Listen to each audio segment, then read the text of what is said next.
और जैसे ही लड़की उसके पास जाती होगी वो किसी तरह से उनको बेहोश करके किडनैप कर लेता होगा। दूसरे दिन किडनैपर ठीक इसी प्लानिंग से एक नई लड़की को किडनैप करने वाला होता है, मगर वो इसमें सफल नहीं हो पाता क्योंकि कल कमला और गौतम ने ट्विटर पर ट्वीट करके सबको बता दिया था कि जहाँ पर भी कुत्ता दिखे तो उससे दूर ही रहें। इसलिए ये लड़की किलर के जाल में नहीं फंसी। ट्वीट का पता चलते ही तिलमिलाया हुआ किलर हैकर के पास जाकर ये पोस्ट डिलीट करने को कहता है और काम होने के बाद वो इस हैकर को भी मार देता है। उसी रात किलर उस लड़की को भी किडनैप कर लेता है जो आज सुबह इससे बच गई थी। किलर उस लड़की को अपने यहाँ लाकर एक बार फिर मार डालता है, मगर इस बार वो लड़की का सर काटकर उसका धड़ लाकर गौतम के घर के बाहर रखकर एक मैसेज भेजता है जिस पर लिखा था एडवांस हैप्पी बर्थडे। गौतम को उस लड़की के शरीर से एक अजीब सी महक आती है, इसलिए वो राजनायकम से कहकर एक सफेद और एक काले पिग को लाने के लिए कहता है। राजनायकम ऐसा ही करता है और वो उसके सामने दोनों पिग लाकर रख देता है। गौतम कमला को बताता है कि उसे इस लड़की की बॉडी के साथ ही इससे पहले मरने वाली प्रोस्टिट्यूट लड़की से सफेद पिग वाली गंध आ रही थी। वो लोग एक एक करके सभी पिग फार्म पर जाकर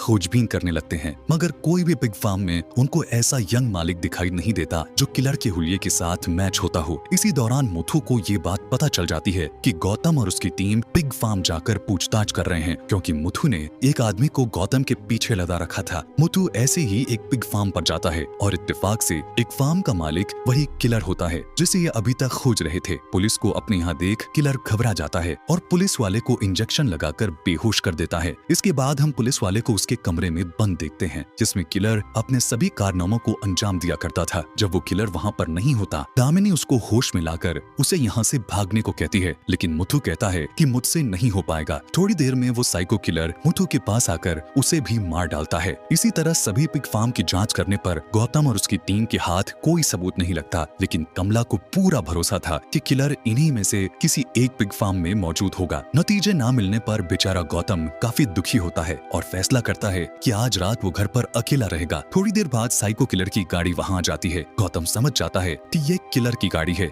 इसलिए वो जानबूझकर अपने घर से बाहर निकलकर अपने हाथ में एक कैक्टस का पौधा लेकर गाड़ी के पास जाता है। वहीं दूर खड़ा राजनायकम अपनी गाड़ी से किलर की गाड़ी को फॉलो करने लगता है। दोनों के बीच में एक काफी लंबी चेज होती है। दुर्भाग्य से राजनायकम किलर के हाथों मारा जाता है। किलर राजनायकम के फोन से गौतम को फोन करके बताता है कि मैं दामिनी को उसके जन्मदिन वाले दिन मार डालूंगा। गौतम को अगले दिन राजनायकम के बारे में पता चलता है। ये सुनकर वो बहुत दुखी होता है, लेकिन राजनायकम उसकी आंखें था। साथ ही एक सच्चा दोस्त भी। पोस्टमार्टम करने वाले डॉक्टर गौतम को उसका सामान देते हुए उसे बताते हैं कि किलर उसकी दाहिने हाथ की छोटी उंगली को काटकर अपने साथ ले गया है। ये सब देखने के बाद गौतम कमला और उसकी माँ को कहता है कि वो अब और किलर के पीछे नहीं भागेगा। इस बात से कमला काफी नाराज हो जाती है और कहती है कि अगर तुम्हें इतनी जल्दी हार माननी थी तो मुझे क्यों निकाला अंधेरे से बाहर? क्या जरूरत थी मुझे उम्मीद देने की? सब मेरी गलती थी जो तुम पर भरोसा किया। अगर उस समय मैं कॉलेज की सीढ़ियों से नहीं गिरी होती तो आज मैं ये केस अकेले ही सॉल्व कर लेती। ये कॉलेज वाली बात सुनकर गौतम और कमला सीधे उस कॉलेज में जाकर पूछताछ करते हैं जहाँ कमला 1.5 साल पहले आई थी। दरअसल यहाँ एक स्टूडेंट का भी मर्डर हुआ था। उसी सिलसिले में कमला यहाँ आई थी। सीसीटीवी फुटेज की जांच करने पर एक सस्पिशियस आदमी दिखाई देता है जो अपना मुंह छुपाए हुए बैठा था। कमला और गौतम दोनों फौरन प्रिंसिपल से मिलते हैं। उनसे पूछते हैं कि ये कौन व्यक्ति है जो इस वीडियो में आपके बगल में बैठा है। प्रिंसिपल उन्हें बताते हैं कि मुझे ये तो नहीं मालूम कि वो आदमी कौन था, लेकिन इतना जरूर कह सकता हूँ कि वो एक लेफ्ट हैंडेड था क्योंकि उसने मेरे यहाँ पॉपकॉर्न भी बाएं हाथ से लिया था। साथ ही पूरे फंक्शन के दौरान उसका दायां हाथ उसकी पॉकेट में ही था। ये सब जानकर गौतम के दिमाग में एक बात अचानक से स्ट्राइक करती है और वो फौरन ही जाकर राजनायकम के सामान की जांच करता है। इससे उसे क्लियर हो जाता है कि किलर की दाहिने हाथ में छोटी उंगली नहीं है। दरअसल ये सुराग था जो गौतम का दोस्त उसके लिए छोड़ कर गया था। जब किलर गौतम के घर आया था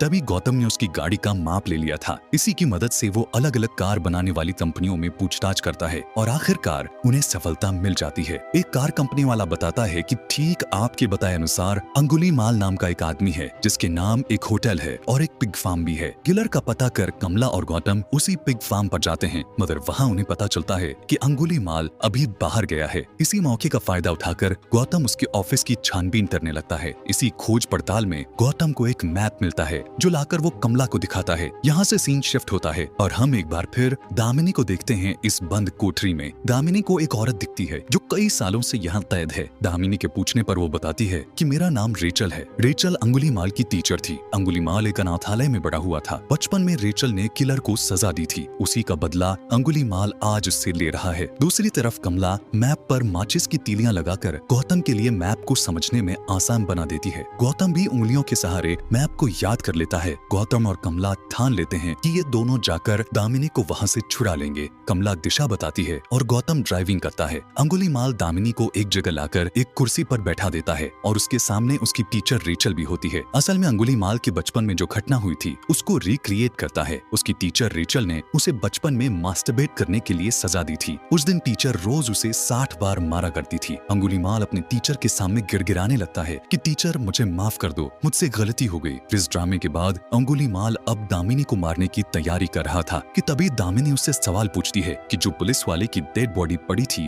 वो कौन था। इस पर अंगुलीमाल उसे बताता है कि जब मुझे गिरफ्तार करके जुवेनाइल होम ले जाया जा रहा था तब उसने मेरे साथ गलत हरकत की थी, इसलिए मैंने उसे मार डाला। गौतम और कमला भी उस जगह तक पहुंच ही जाते हैं। उनके अंदर जाते ही फैक्ट्री के अंदर लगे अलार्म बजना शुरू कर देते हैं। ये जानकर अंगुलीमाल जब गौतम को मारने ही वाला होता है तभी इलाके में पावर कट होती है। असल में कमला की माँ ने इस इलाके की लाइट को काट दिया था। अंधेरे में अंगुलीमाल गौतम को ढूंढने लगता है। अंगुलीमाल गौतम को बुलाते हुए कहता है कि मैं हार गया और तुम जीत गए, या तो मैं तुम्हें मारूंगा या तुम मुझे मार दो। तभी गौतम सामने आता है और अंगुलीमाल उसके पेट में छुरा मारकर उसे घायल कर देता है। गौतम भी बिजली का झटका देकर अंगुलीमाल को बेहोश कर देता है। बेहोश होते ही गौतम उसके हाथ जंजीरों से बांध देता है। उसके बाद गौतम दामिनी को ढूंढकर उसके हाथ पैर खोल देता है और जब ये दोनों यहाँ से भाग रहे होते हैं तब अंगुलीमाल जोर जोर से चिल्लाता है कि टीचर प्लीज मुझे अकेला छोड़कर मत जाओ, मैं अकेला नहीं रहना चाहता हूँ। ये सब सुन दामिनी चाबी लेकर उसकी तरफ फेंक देती है। जब अंगुलीमाल चाबी लेने के लिए आगे बढ़ता है तो उसकी टीचर रेचल चाबी को उठाकर निगल लेती है। अंगुलीमाल उसके पास जाकर उसका पेट फाड़कर खुद को जंजीरों से आजाद कर लेता है। जब तक वो भागकर बाहर आता तब तक दामिनी, गौतम और कमला वहाँ से जा चुके थे। दूसरे दिन पुलिस दामिनी को प्रेस के सामने बैठा देती है। दामिनी से पूछने पर वो अपना बयान देती है कि मुझे उस व्यक्ति में कोई साइको किलर नहीं दिखा, बल्कि मुझे तो एक छोटा बच्चा दिखा जिसे सबने अकेला छोड़ दिया था और उसके अकेलेपन का फायदा उठाया गया। अगर मैं ही उसकी माँ या बहन होती तो शायद उसे इतना प्यार मिलता कि वो कभी साइको किलर नहीं बनता। इस तरह से वो अपनी सिंपैथी शो करती है। ये इंटरव्यू अंगुलीमाल भी देख रहा था। वो समझ जाता है कि अब जाकर किसी ने उसे समझा है, किसी ने मुझे प्यार की नजरों से देखा।